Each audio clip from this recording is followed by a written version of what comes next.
బులెటిన్లో ముందుగా super exclusive news చూద్దాం. అది జగన్ కంచుకోట, ఆయన రాజకీయానికి పునాది. అలాంటి కడపలో ఇప్పుడు పొలిటికల్ సునామీ రాబోతోంది.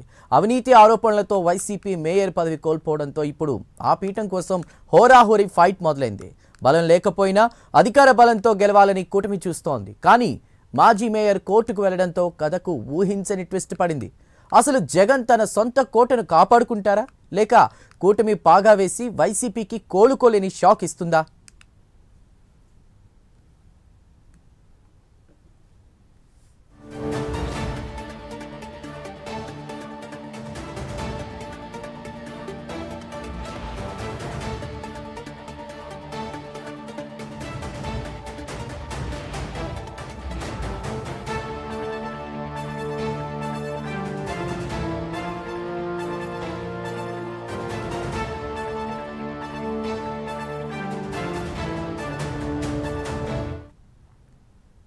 కడపలో ఇప్పుడు పొలిటికల్ సునామీ రాబోతోంది. అవినీతి ఆరోపణలతో వైసీపీ మేయర్ పదవి కోల్పోవడంతో ఇప్పుడు ఆ పీఠం కోసం హోరాహోరీ ఫైట్ మొదలైంది. బలం లేకపోయినా అధికార బలంతో గెలవాలని కూటమి చూసినట్టు తెలుస్తోంది. అసలు అక్కడ ఏం జరుగుతోంది? వివరాలు అందించడానికి మా ప్రతినిధి సుధీర్ సిద్ధంగా ఉన్నారు. సుధీర్. Thank you Chandu. ముఖ్యంగా చూసుకుంటే కనుక మరోసారి జగన్ కోట కూడా పూర్తి స్థాయిలో కూడా బద్దలవుతుందని చెప్పుకోవచ్చు. అయితే ముఖ్యంగా ఏదైతే వైఎస్ ఫ్యామిలీకి కంచుకోట కడప జిల్లా అని చెప్పుకుంటారో ఆ కంచుకోట ఏదైనా పూర్తి స్థాయిలో మరోసారి బద్దలవుతుందని చెప్పుకోవచ్చు. అయితే ఈ నేపథ్యంలో మనం చూసుకుంటే కనుక ఏదైతే ఇటీవల కాలంలో కడప మేయర్కి సంబంధించినటువంటి ఎన్నికకు ఇప్పటికే రాష్ట్ర ప్రభుత్వం కూడా నోటిఫికేషన్ జారీ చేసిన పరిస్థితి చెప్పుకోవచ్చు. అయితే ఈ నెల 7వ తేదీని కూడా నోటిఫికేషన్ రిలీజ్ చేయడం జరిగింది. అలాగే 11వ తేదీన ఉదయం కూడా కొత్త మేయర్ను ఎన్నుకోవాలని చెప్పి ఇప్పటికే ఏదైతే మున్సిపల్ శాఖకు సంబంధించిన ప్రిన్సిపల్ సెక్రటరీ కూడా నోటీసులు జారీ చేసిన పరిస్థితి అవుతుంది.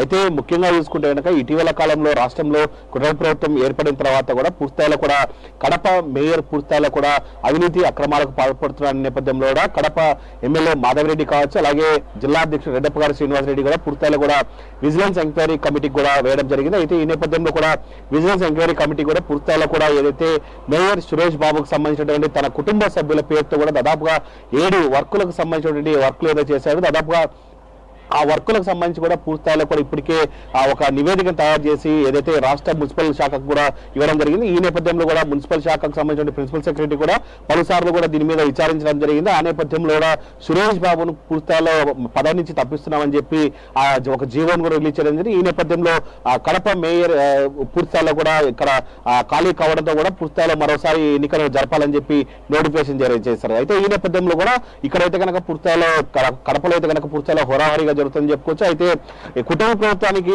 బలం లేకపోయినా కానీ పూర్తిస్థాయిలో కూడా ఖచ్చితంగా మేయర్ సీటును మేమే కైవసం చేసుకుంటామని చెప్పి కుటుంబ ప్రభుత్వం చెప్తుంది. అలాగే మరోపక్క వైఎస్ఆర్ కాంగ్రెస్ పార్టీకి 40 మంది కార్పొరేటర్లు ఉన్నా కానీ పూర్తిస్థాయిలో కూడా ఖచ్చితంగా ఈ మేయర్ మాదే అని చెప్పి వాళ్ళు కూడా చెప్తున్న పరిస్థితి. అయితే ఇటీవల కాలంలో మనం చూసుకుంటే కానీ నిన్న నుంచి ఇప్పటి వరకు కూడా కడప ఎంపీ అవినాష్ రెడ్డి కూడా పూర్తిస్థాయిలో దీని మీద నిమగ్నమైందని చెప్పుకోవచ్చు. ఇప్పటికే ఆ 40 మంది కార్పొరేటర్లు కూడా పూర్తిస్థాయిలో ఇప్పటికే 3 గ్రూపులుగా విడిపోయారని చెప్పుకోవచ్చు. ఆ 3 గ్రూపులుగా విడిపోయినంత కూడా ఎవరిని మేయర్ ఎన్నిక పెడతారని దానిపైన కూడా పెద్ద ఎత్తున సస్పెన్షన్ జరుపుతుందని చెప్పొచ్చు. అయితే ఇప్పటికే మనం చూసుకోవచ్చు 47వ డివిజన్ సంబంధించినటువంటి వైఎస్ఆర్ కాంగ్రెస్ పార్టీ చేసినటువంటి పాకా సురేష్ పేరు కూడా పెద్ద ఎత్తున కూడా బయటకు వినిపిస్తుందని చెప్పుకోవచ్చు. అలాగే 7వ డివిజన్ సంబంధించినటువంటి మల్లికార్జున వ్యక్తి కూడా పూర్తిస్థాయిలో కూడా పెద్ద ఎత్తున కూడా బయటకు వినిపిస్తున్న పరిస్థితి ఉంది. అయితే ఈ నేపథ్యంలో వీళ్ళిద్దరికి ఎవరికి ఇస్తారా ఏంటో దానిపైన కూడా పెద్ద ఎత్తున కూడా సస్పెన్షన్ అని చెప్పుకోవచ్చు. అయితే ఇప్పటికే మనం చూసుకోవచ్చు జిల్లా జాయింట్ కలెక్టర్ కూడా ఏదైతే 50 మంది కార్పొరేటర్లు ఉన్నారో 50 మంది కార్పొరేటర్ కూడా ఇప్పటికే పూర్తిస్థాయిలో కూడా వాళ్ళకి సంబంధించినటువంటి ఏదైతే ఈ నెల 11వ తేదీన ఉదయం దాదాపుగా